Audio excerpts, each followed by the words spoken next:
Welcome to the Beauty of Better podcast, where we help moms thrive in health and faith. Good morning, mamas. We're so glad that you've joined us today. We've got a fun topic that we're bringing you this morning. You know, all of us as moms, we want to have energy to keep going and showing up where we're needed.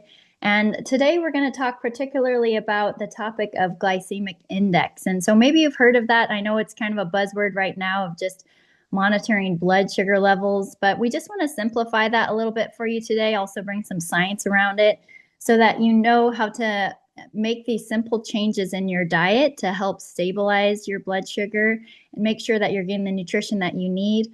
But also you're going to notice changes as you make these little changes over time. I taught in Northern Ireland. I taught classes on eating in a low glycemic way, and I really saw people change in their energy levels. Even myself, I recognized for the first time in my life, I grew up as an athlete doing all sorts of sports. And once I started finding these tools of eating in a low glycemic way, I was shocked. And I was like, I wish I knew these tools my whole life.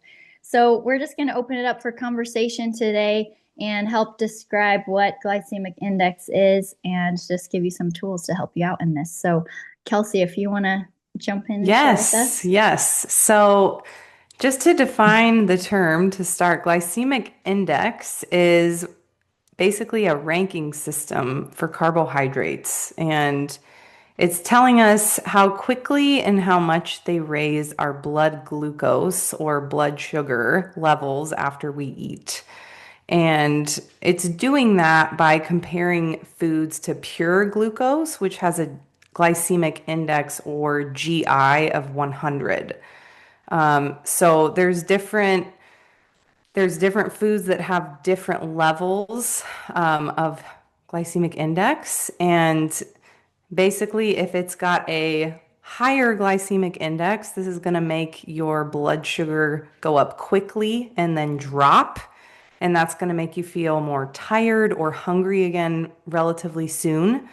And if it's got a lower glycemic index, that's going to make your blood sugar rise slow and steady, kind of like a turtle. So like high GI is like a rabbit, low GI is like a turtle, gives you longer lasting energy. And so high GI foods are really kind of like giving you this big burst of energy all at once. And then typically there's a crash later. Lower GI foods think of it as like adding fuel slowly. You're giving yourself steady energy for work, errands, your kids, all those things. And there is some medium GI things as well. Christiana's going to talk a little bit about the different levels that exist and how we measure those and what numbers are associated with that. And then we're going to also talk about some foods that are associated with different blood sugar levels and how we can kind of maximize that as moms. Yeah, thanks, Kelsey. It makes me think of pacing, right? When Kathleen's talking about being an athlete, and I think we all probably dabbled a bit in different sports. So it's just like the lower GIs are kind of more pacing that sugar levels. So the numbers I'm going to give you are talking about just how fast that body converts that carbohydrate into glucose. So the first range is 1 to 55, and that's considered any food that's tested for its glycemic index would fall into the low range if it's valued at a 1 to 55. And we'll talk about examples of that.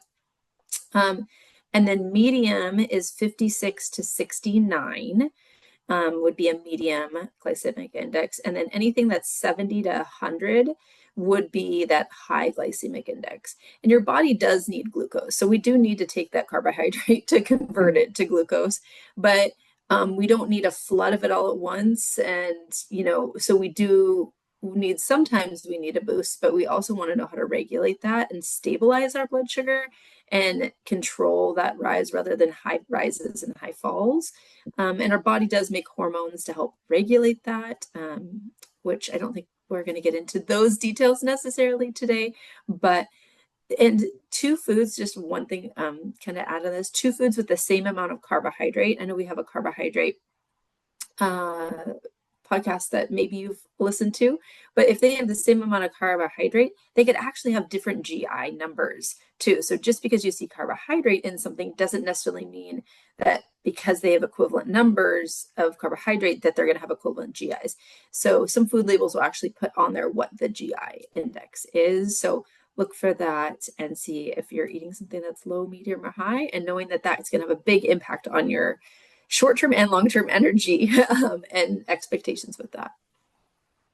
That's so good. I remember when I first learned about this in school, and I was so confused because I just thought, oh, shouldn't this be more natural? Like this type of carb has a high GI and this one has a low because it's more processed. And it doesn't always follow that pattern.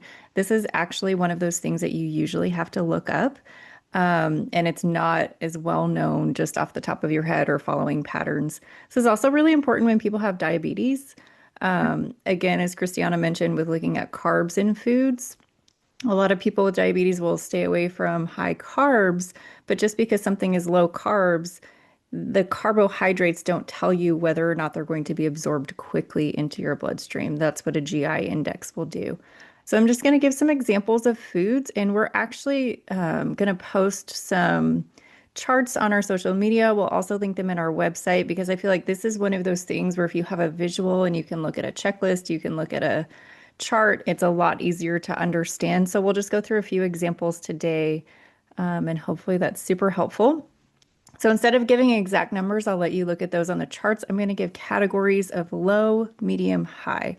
Remember, we're trying to aim for as many low as possible because that helps stabilize our blood sugar as we're eating and our energy after, as opposed to a shock of a high GI food and sugar rush. So when we're looking at grains and starches, I'm going to go by food categories. And you guys feel free to jump in with other examples as well as I'm talking here. So when we look at grains and starches, we have things like bran cereal. Actually, pastas are considered in the low category. Like that wouldn't have been natural for me to think of. I would think pasta, high glycemic index, but it's not. It's a lower one. And it's especially low if you have a whole wheat pasta. When we get into rices and even whole wheat bread, those tend to be around a more medium or moderate category. Then when we get into oatmeal, baked potatoes, white bread, white bagels are higher than sugar itself. They're at 103. So those are high categories. So if you eat those foods, you're going to get a sugar rush right after. One category I really love is vegetables. And almost all vegetables, you guys correct me if I'm wrong, but the majority of vegetables are in the low glycemic index category.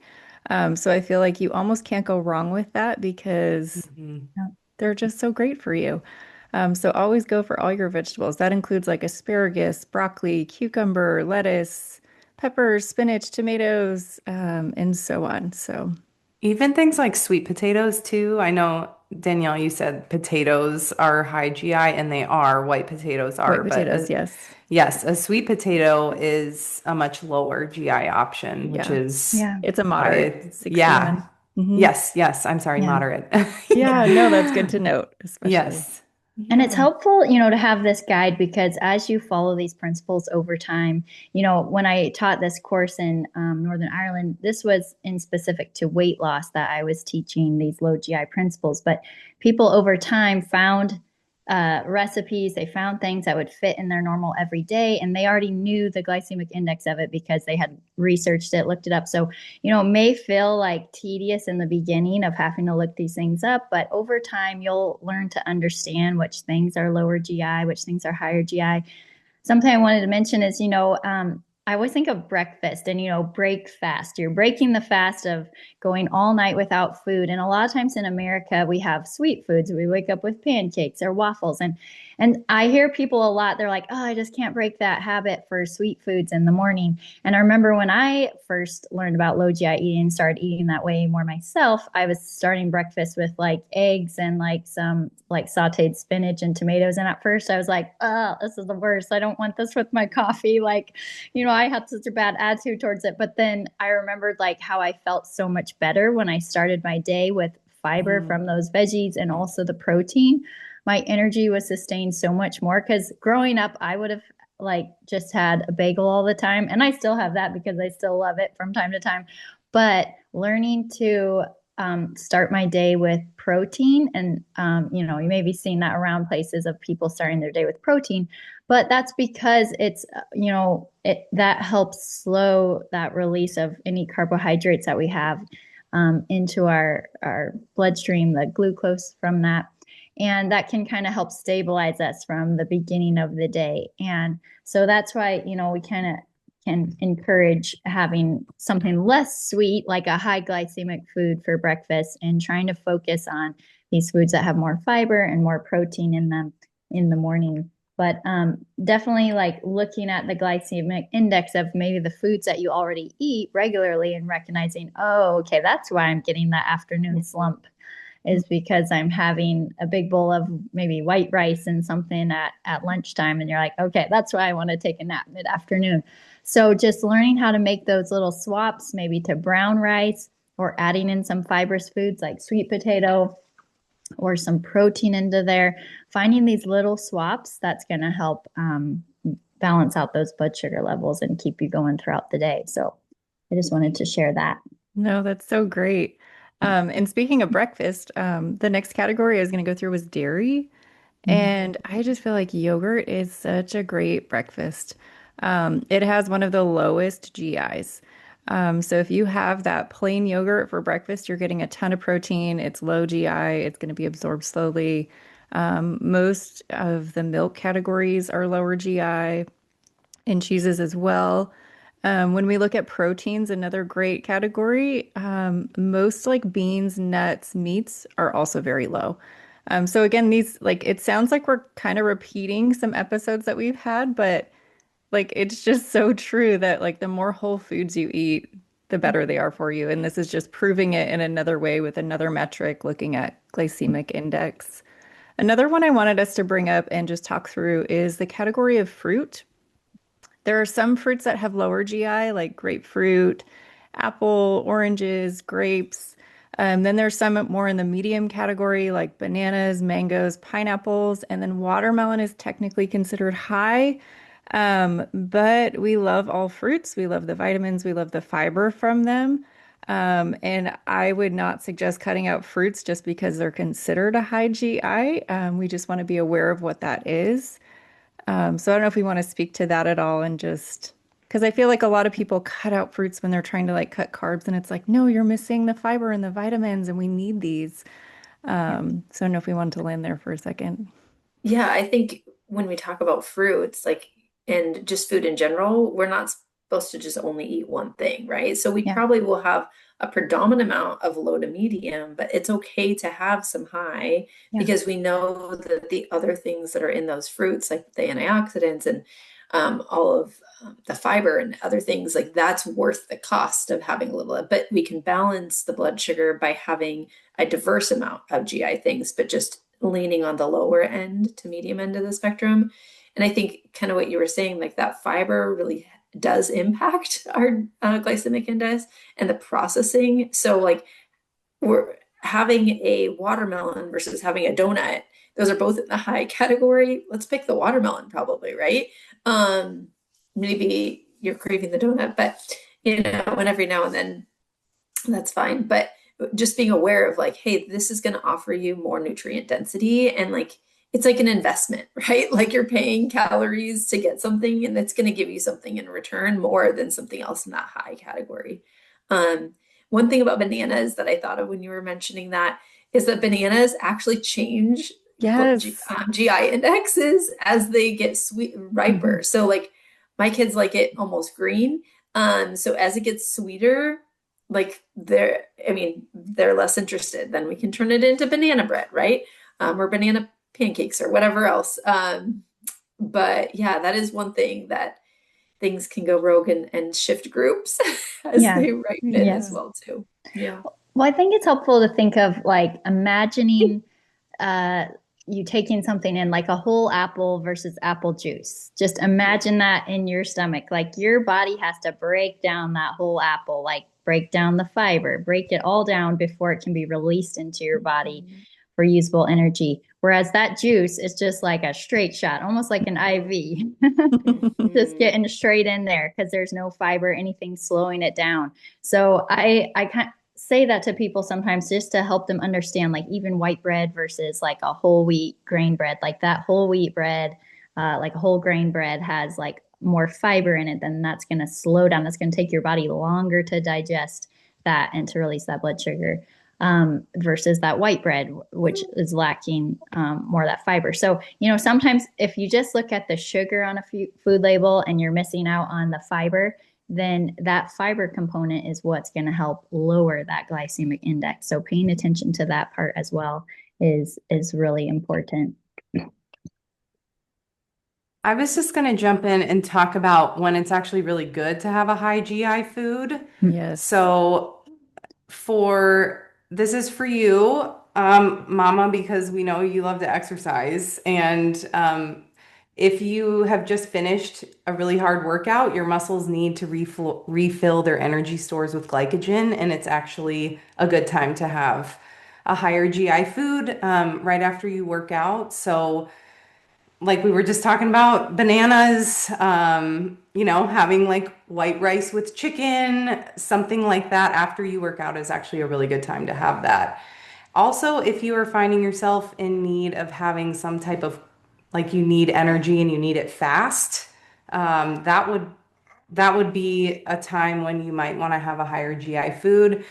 If you feel like you are low on energy or you're even dizzy or something like that, your blood sugar is really low, that would be a moment where we would want to have a higher GI food to bring that blood sugar level back up.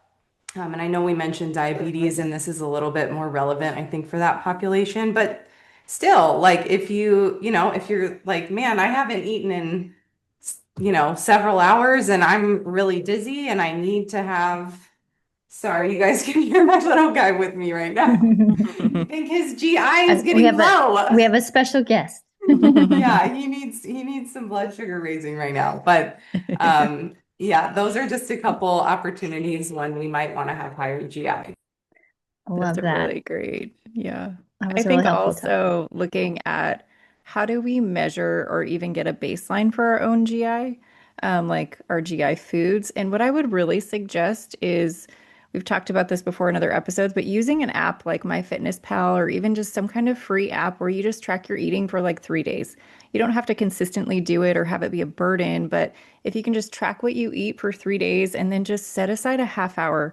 It doesn't have to be super long, and actually just take a moment to go through what you ate, look up the GI, and then you'll start to get to know, oh, my regular foods are high GI or low GI or moderate, and just really looking at what's in your routine and then where can you make swaps. And actually just carving out time to do that would be super, super helpful. I love that. Well, and also I just wanted to speak too of like, that I once saw this thing. It was so funny. Someone, I think it was a t-shirt that said cake happens. And, just realizing like in real life, like we never want this to be a space where moms feel that pressure that you get from culture. That's like, okay, don't do this, don't do that. It's like reality of life is cake happens. Learning to eat your cake and enjoy it too. Like you don't need to be fearful of like high glycemic foods, but realizing like how it affects our body in the long run if we make a pattern of that every day. So we want our regular pattern to be more on the low GI side. But then when you do have the birthday party where you have the cake, just realizing how maybe your body might respond to it differently. And I know at least with diabetes patients, if they eat something that's like really high in sugar, sometimes they'll take a walk afterwards. And that's how, I mean, you ladies could speak in that with the sports thing, but how your muscles will release the sugar. And so then help bring you some balance again after that. So, or if you have a high glycemic food, pairing that with a low glycemic food, like adding some raw almonds or something to the side of your meal, or adding in a little bit of protein, that can help balance out your blood sugar if you've had a really high glycemic afternoon at a birthday party. So learning how to just get back on track with that and not beating yourself up because cake happens. I love that. I feel like we need t-shirts that say that for better. Maybe those will be coming. Cake happen. That's really awesome. Well, mamas, coming up, we have another episode that's going to talk about this more, and we're going to actually go into fiber as well because that's so important. We've got more fun things coming for you in future episodes, and even we're going to share some of our favorite healthy recipe swaps for the holidays. And so we're just excited for this upcoming season with you, and we just really hope that you're blessed today and that you can take one small step to becoming better. Thanks so much for listening to the Beauty of Better podcast. If you like today's episode, don't forget to subscribe. Connect with our community and check out other resources on our website at beautyofbetter.com. We hope this podcast helped you take the next small step to find the beauty in becoming better.